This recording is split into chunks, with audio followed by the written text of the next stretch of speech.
ये कानून भारत के संपूर्ण नागरिक के लिए किया है, भारत के सभी देशवासियों के लिए है, परंतु इसका सबसे ज्यादा प्रभाव, सबसे ज्यादा असर ड्राइवर समाज पे पड़ेगा। सबसे ज्यादा इसका असर पड़ेगा। जो कभी 6 महीने साल में गाड़ी चलाता है उसको इतना असर नहीं पड़ने वाला है, और जो उद्योगपति है, बिजनेसमैन है, उसको भी इतना फर्क पड़ने वाला नहीं है, क्योंकि वो लोग शौकिया तौर पे गाड़ी चलाते हैं या अपने हाथ ड्राइवर भी रखे हुए हैं। तो सबसे ज्यादा प्रभाव, चाहे वो टैक्सी चलाता हो, 3 व्हीलर चलाता हो, ऑटो चलाता हो, या किसी भी प्रकार से व्यवसाय से जुड़े हुए ड्राइवर हैं, उनको असर पड़ेगा। अब कहेंगे कैसे? अभी आप लोगों ने मेरे आईडी पर डाल भी रखा है, व्हाट्सएप ग्रुपों में भी चल भी रहा है कि सुप्रीम कोर्ट के जज ने बयान दिया, और जज ने, वकील ने बयान दिया, सुप्रीम कोर्ट के वकील साहबान ने बयान दिया कि आपके साथ छोटा मोटा भी अगर घटना घट जाता है तो कम से कम 5 साल का सजा तो अनिवार्य है। ऐसा हम नहीं कह रहे, जो कानून के नुमाइंदा है, जो दिन भर वकीला है, जो दिन भर उसी में रहते हैं, उन लोगों का प्यार है। और पैसे कुछ देने पड़ेंगे, हो सकता है 2 लाख हो, 3 लाख हो या 4 लाख हो, कुछ भी हो सकता है। वो जज साहब आपके ऊपर डिपेंड करता है क्या होगा।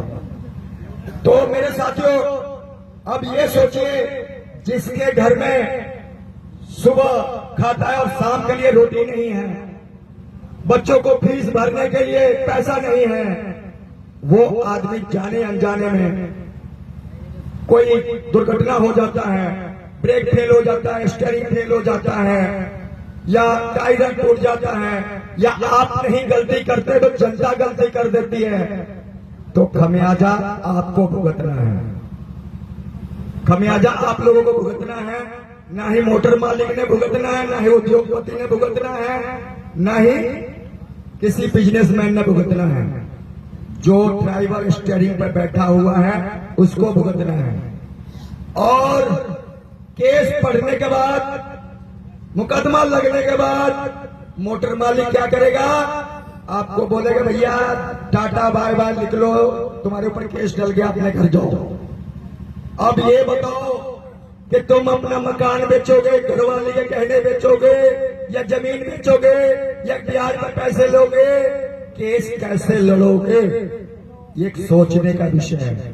जिसके घर में 2 टाइम की रोटी नहीं है, स्कूल फीस भरने के लिए पैसा नहीं है, वो ड्राइवर केस कैसे लड़ेगा? या हमारे जज साहबान अगर कोई फैसला सुना दिया 2-3 लाख रुपए का, वो पैसा कहां से भरेगा?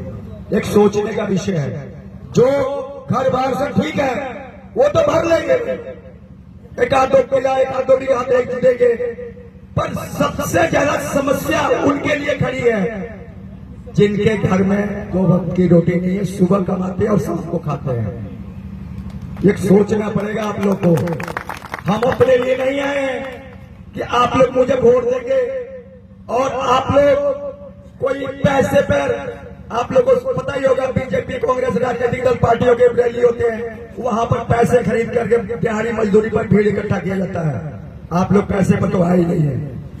मैं क्या कहना चाहता हूं, आप लोगों को जगाने आया हूं। आज अगर आप लोग जागते हैं तो ठीक है, आने वाली पीढ़ियों के लिए भी फायदा है, आने वाले बुजुर्गों के लिए फायदा है, आने वाले भाइयों को भी फायदा है, या नई जो इस व्यवसाय से जुड़ेंगे उनको भी फायदा है। देश को आजाद करवाने में सबकी साझेदारी और सबकी भागीदारी थी। किसान बिल वापस किया, सरकार से लड़के वापस कराया गया, उसमें सभी किसान भाइयों की वापसी, सबकी साझेदारी भागीदारी थी। आप सभी को भी अपना बिल वापसी करवाना है तो हर भारतीय ड्राइवर को अपनी जिम्मेदारी निभानी पड़ेगी। ये ध्यान देना पड़ेगा आप लोग को। आप जो सोचेंगे कि नेता आके आपकी आवाज उठाएंगे, आप जो सोचेंगे कोई उद्योगपति आके आवाज उठाएगा, आप जो सोचेंगे कोई मोटर मालिक आपकी आवाज उठाएगा, आप जो सोचेंगे कोई ट्रांसपोर्ट यूनियन आके आपकी आवाज उठाएगा, तो ऐसा सोचना आप सभी का गलत है। क्योंकि आपके हिस्से की लड़ाई कोई नहीं लड़ने वाला है। आपके हिस्से की लड़ाई आपको स्वयं ही लड़नी पड़ेगी। आज तक इतिहास रहा है, आप सभी को मालूम है। 1-2 तारीख को छुट्टा हड़ताल हुआ था और ऑल इंडिया ट्रांसपोर्ट कांग्रेस ने आके उसमें बल भी किया और स्टीयरिंग छोड़कर जो चक्का बनता वो अपने वापस ले लिया। मैं कहना चाहता हूं, आप सभी को बताना चाहता हूं, आज इतने लोग सुन रहे हैं मेरी बात को। हड़ताल किसने किया? भारतीय ड्राइवर ने किया। हड़ताल किसने किया? भारतीय ड्राइवर यूनियन ने किया। हड़ताल किसने किया? ड्राइवर कार्यकर्ताओं ने किया। तो ऑल इंडिया ट्रांसपोर्ट कांग्रेस वापस लेने वाला कौन है? कौन है? कौन है वो? क्यों वापस लिया? क्या हमारे भारतीय ड्राइवर की भविष्य को अंधकार में डालना चाहता है? क्या उनकी भविष्य को खराब करना चाहता है? या पूंजीपतियों का सरकार और व्यवस्था में लेके आना चाहता है?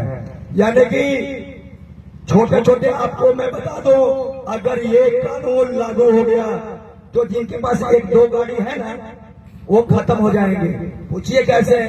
कोई दुर्घटना हो गई, अब उसके पास केस लड़ेगा, दिहाड़ी तोड़ेगा, भरने के लिए पैसा नहीं है, तो वो गाड़ी बेचेगा।